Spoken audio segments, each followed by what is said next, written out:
name is Caroline Gatimu. I work at Shift Auto Ambulance, and I'm the founder of Shift Auto Ambulance. We have 5 children. I'm the middle born, my sister, my brother, and my 2 younger brothers. I went to school in Nairobi Primary.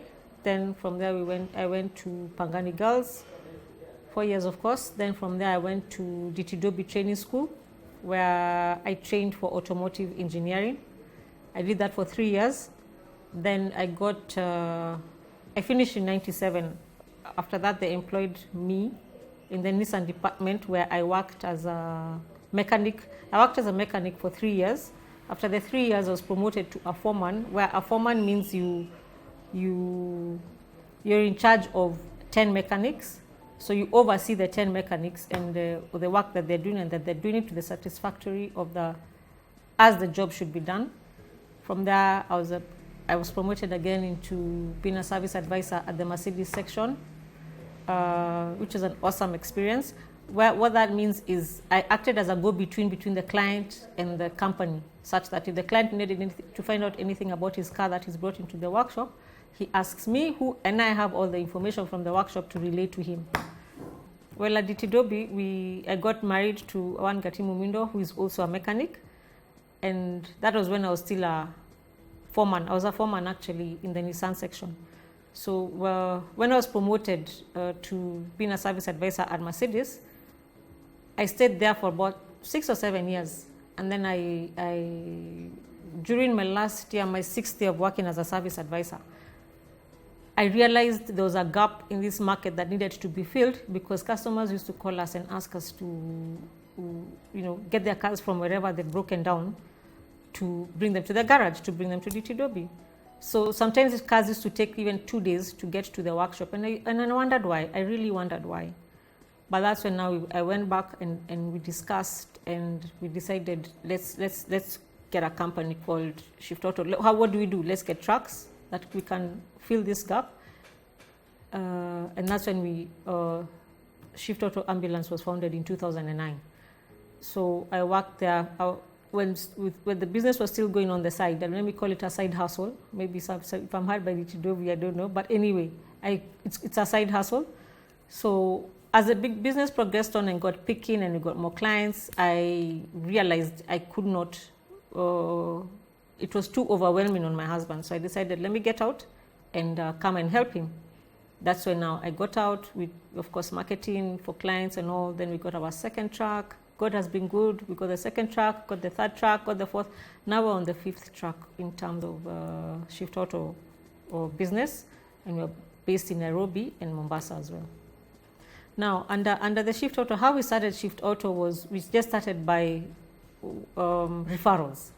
Basically, I knew one person, we lifted their car, they introduced me to the next person who gets stuck, like that. And as we progressed, we only used to high lift cars which are in an accident, which are broken down.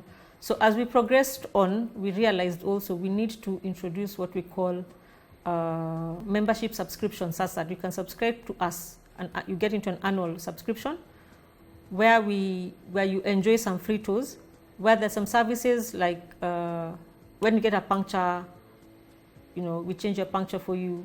When you run out of fuel, we bring you fuel. When your battery is down, we'll come and jumpstart the battery for you. When you lock your keys in your car, we shall come and open that door. But we will not use a hanger, which spoils. With the mechanic background, you know that it spoils the whole rubber that is around the door. So we come. There's a gadget we use called a wedge pump, where you wedge the door slightly and put in now that's when the wire will come in to try and reach the lock. And we unlock the cars.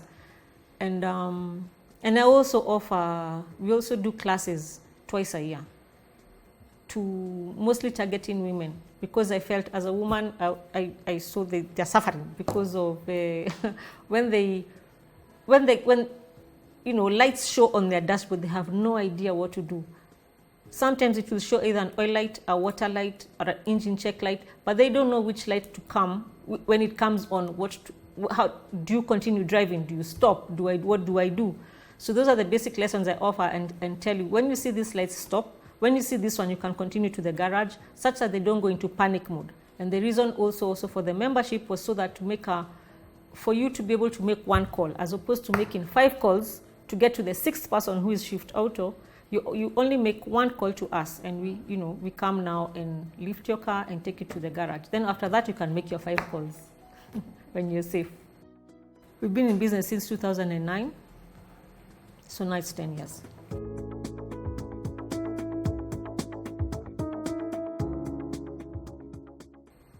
Get the people on board, show them, train them how they should do the job, how you want the job done, and stop being a micromanager. Because once you're a micromanager, then you stop being the founder.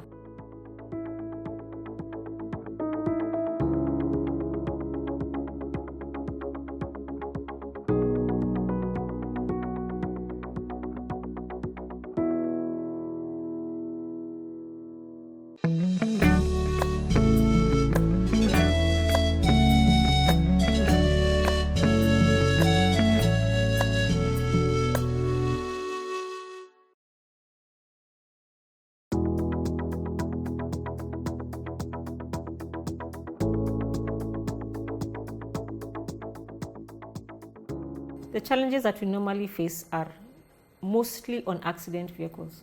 When you get to the scene of an accident and you're wondering, this car has no wheels, you have no idea. Because what we know, how the business is, we winch the car onto the truck, and it runs on the 4 tires. So you go and find maybe one, it probably doesn't have 1 tire, or it probably doesn't have 2 tires. So we wonder, how are we going to do that? But in the process, as we progressed on and found that was a challenge for us, we got what we call a crane, a truck with a crane, such that you either lift the front or the back or the whole car onto the back of the truck. What I'll say is we work a lot with insurance companies. How we work with insurance companies is when they get those clients with those accidents, we come in, they call us, and we lift the cars for them and take them to either, if it's a write-off, you take it to the yard. If it can be repaired, you take it to the garage. And also what we do is we are partnering with insurance companies to put us on their panel to also offer these services, and especially for membership to their clients. Yes, if insurance only comes in when you get into an accident. What happens when you're not in an accident? When your car breaks down, what do you do? Because what happens when somebody gets into an accident, you call the broker who helps or facilitates for that breakdown for the breakdown to come and pick you up, and then informs the insurance. After that, do you know who they called? Do you know how your car was taken to the garage? So how we partner with membership, this membership subscription helps you as a client have peace of mind, because you know what will happen even when you get into that accident or when you get into that breakdown. Of course, we don't like people getting into accidents, because those are now now that's another long process. However, when they do, we want them to have a one-stop shop to come to us. As Shift Auto, what we try and do is have our lead time. By the time you give us that call, by the time we get to you, we try and make the lead time as little as possible. And if there's traffic, and in Nairobi how it just has traffic all over, we will tell you exactly where we are.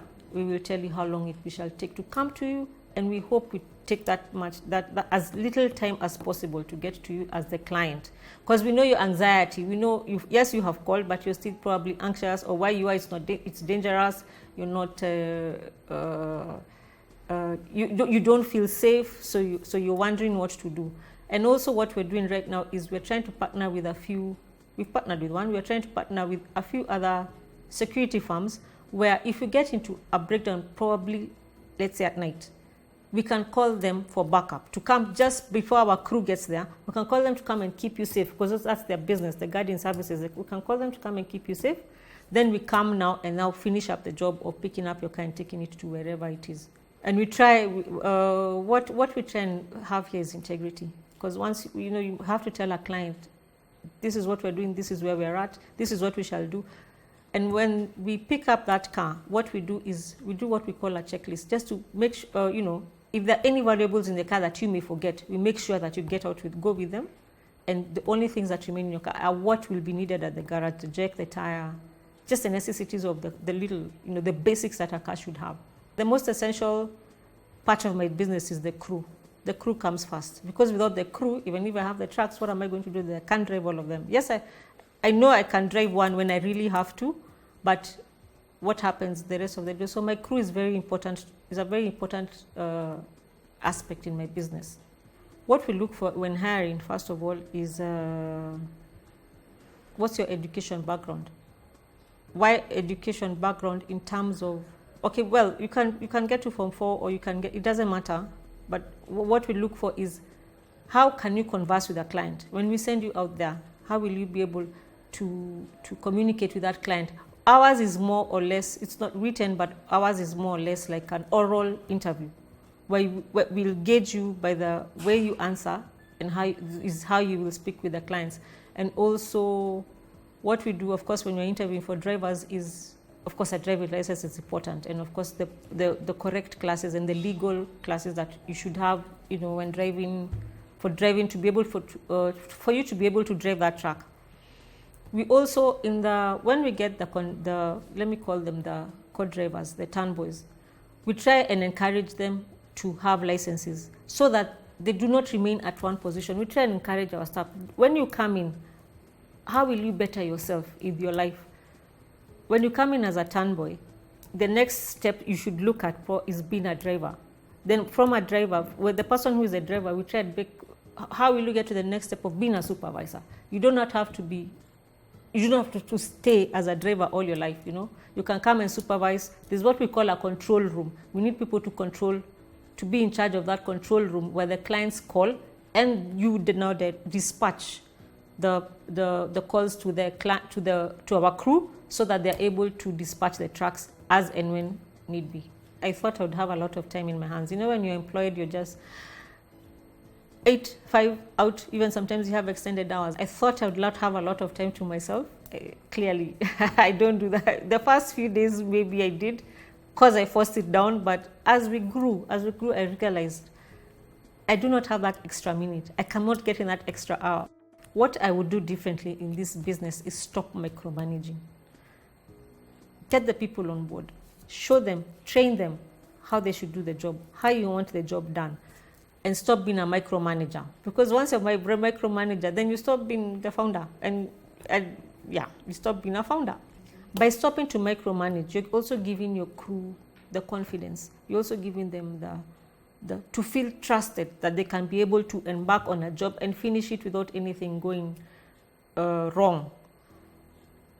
I'm getting there. We are getting there as Shift Auto. We're getting out of the bit of micromanaging. Once you delegate a job, give somebody a job description. This is what you're supposed to do from when you come in to the time you leave, and they do it as should be. So far, so good. We've gotten somewhere. So I hope as we go along, I would move on to other things and leave my team to confidently run the show, and I be in the background. What we do is we use a lot of WhatsApp in terms of communication with the team. We also use radios of communication with the team. Radios, such a two-way radio where the instructions are given over the radio, and also keeping up with where they are, following up, you know, where have they reached, are you near the client? With those radios, that helps us know where somebody is, and you're able to even tell a client, this is where they've reached, this is where they're at, they're coming, do not panic. One of the greatest achievements that is very dear to my heart is we got to carry the Pope's car.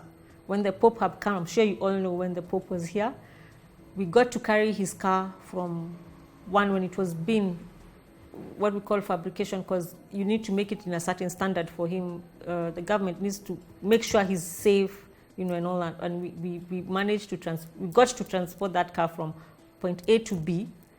That's one of our greatest achievements.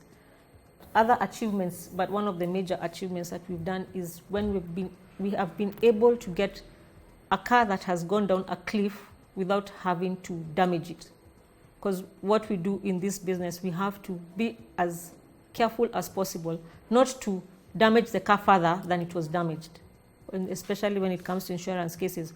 We managed to pull that car. It went off a cliff and hung like on a 90-degree. We managed to pull it out of the ditch properly and put it now on top of our truck and take it to the garage. That's when we do such kind of jobs, I feel like satisfied. One of the craziest decisions I think I've ever made is acquire 2 trucks in the same year. Why? Because these are financed. These are facilities that are financed, and it creates a very big burden when you're trying to, get the funds to be able to acquire those 2. I think that's one of the craziest things I've ever done. Because what we did was we try and split it one every year. But when we got the 2, well, it was an achievement anyway. It was a crazy thing, but big achievement in terms of financial.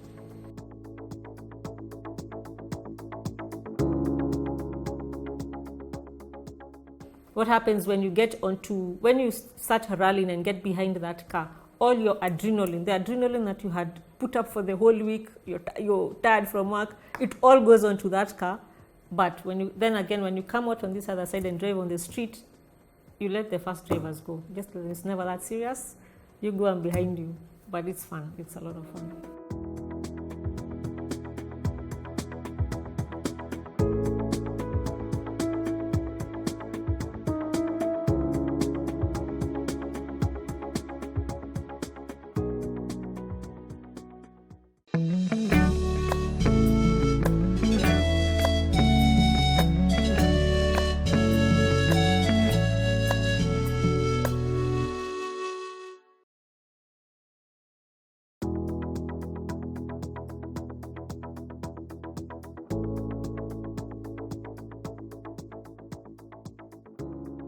What I'll advise people who want to come into our industry is come and join us. Come and join us. There's a Kikuyu saying, but I'll say it in English. The grass is enough for everyone. So come and join us. The more we are, the merrier. And of course, what happens when the more we are, the more you go back to your business and rethink it and think, what can I do better than competitor B who I have advised to come into my business? What I would advise, start. Just come. What keeps me up at night is when the crew needs to go for a job at night, probably go out of town, and they're still out there even past 8 o'clock, 9 o'clock, and they're still on the road. That keeps me up because I need to, monitor them all the time. Where they are they safe? Most important for me is their safety, and also, driving as they should. God is my greatest inspiration. So I think without him and prayer, I don't think I'd be today. In this business, there are times, it's not all rosy, a bed of roses, like everything is fine. There are those moments which are very challenging, and I feel like you're down. Like sometimes I tell my husband, I'm not going to work today. And he goes, you're not going to work? I say, no, why? I just want to rest, sleep. Those are the moments where you sit back, reflect. As you're reflecting on the next step, you pray. To be honest, when you're sitting back to reflect, you pray and ask God, so now where am I going to next? And also what I would advise people who are self-employed, give yourself a break. Rest. Your body needs a rest. Success for me is when I see a satisfied customer. A satisfied customer that we have done our job satisfactorily and that the car has gotten from point A to B. Okay, a family business is good, but run it like a business, like a normal business that you would run. And make sure when you're running that business, define roles, define who is doing what, define who's going to be the CEO, define who's going to be the MD, identify who's going to be in charge of operations, in charge of financials, and also how you're going to get the people that you work with on board. That is very important because that will take you in the right direction that you want to take that family business to. This is the best part. Besides just taking a break and going to sleep when I'm feeling tired, how I relax is on weekends we normally have what we call the rally. If you guys remember, there used to be what they call the safari rally those days. Even now it's still called the safari rally. We have almost every other month we are going for an event, and what I have done is I'm a driver in the safari rally, and also sometimes I get into the organizing bit of it. That's the best part of my relaxing time. I'm not a fast driver. I think I am. I'm not too sure whether I am or I'm not. However, what happens when you when you start rallying and get behind that car, all your adrenaline, the adrenaline that you had put up for the whole week, you're tired from work, it all goes onto that car. But when you come out on this other side and drive on the street, you let the fast drivers go. It's never that serious. You go and behind you, but it's fun. It's a lot of fun. Okay, I'm not too sure that to call this the next profession that I would do, but I would like to call it more or less like talking to children, because I hold children and teenagers really close to my heart, because I feel this is the stage where you're at your prime in terms of getting to the next level of what you want to be. And if you cut the nib in terms of a bad nib now, you will grow up knowing what you should do and what you should not do. And in this tech-savvy world where we've come to mobile phones, all the children have mobile phones, watching TV all the time. I'd like to encourage children to go out there and play. And, because when we were growing up, we had all those games of kati, shake, making rally cars. And that's how we used to get dirty, and we used to get beaten because of getting ourselves dirty. Nowadays, children they're clean, but they're getting, probably beaten by their parents because of being on a gadget and probably going to the wrong sites. And what I would encourage children and teenagers is, of course, read books and go out there and get to know people. And what I like doing for them is talking to them and telling them it's never that serious. There's nothing challenging in this world. You can make it. You can make it, and do not give up. And what I would tell also the children, do not get into bad habits. Bad habits take you nowhere. Bad habits throw you in a pit. Bad habits in terms of smoking, getting into drugs, even getting just bad habits. What you would call something that is not helping your life. That's a bad habit. And also peer pressure. Avoid especially this peer pressure mostly happens when you get into high school in the teenage mode. Avoid peer pressure. If somebody is giving you negative peer pressure, avoid it. If you're getting positive peer pressure, work with the person. But negative, slowly disengage and go your way.